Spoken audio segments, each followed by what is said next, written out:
On va s'attarder sur le cas de Angélique Kidjo, qui est donc la chanteuse qui a donné une interprétation d'un hymne togolais lors de cérémonies du 11 novembre. Alors, ce qui est intéressant, c'est que cette chanteuse-là, ce n'était pas seulement une chanteuse talentueuse, mais surtout une opposante de la première heure à Donald Trump. Et dans les médias, personne ou quasiment personne ne l'a dit, sauf, entre autres, André Berkoff. Donc Angélique Kidjo était là à chanter. Or, il faut rappeler simplement, et Trump le savait, et je pense que Macron le savait, qu'Angélique Kidjo était la première, l'une des premières, à manifester contre Donald Trump, notamment à New York, lors de l'investiture. Et alors on va me dire, il ne savait pas. Bien sûr que si, il savait. Car il faut quand même penser, nous, je vais vous dire, nous, on aurait le droit de faire des erreurs. Parce qu'on travaille avec des bouts de ficelle. Mais Macron, il a tout l'appareil d'État derrière lui. Il a l'appareil diplomatique. Il a l'appareil du ministère de l'Intérieur.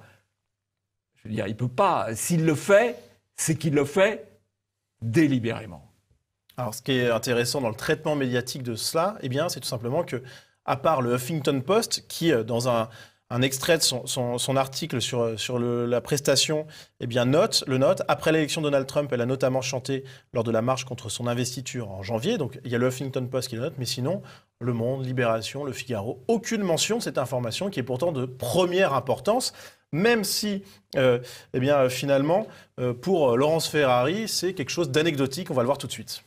Il multiplie les provocations.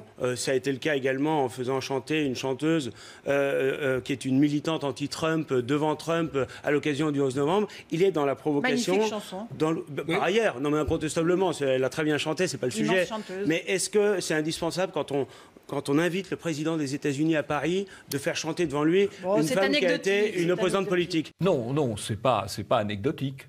C'est une gaffe. C'est Macron la gaffe. Macron la gaffe, ou c'est pas une gaffe d'ailleurs, comme je l'ai dit, c'est une provocation. Voilà, il ne faut pas s'étonner que Trump, qui a un côté quand même un peu taurin, on lui agite en permanence des chiffons rouges, ça le fâche un peu, ça se comprend quand même.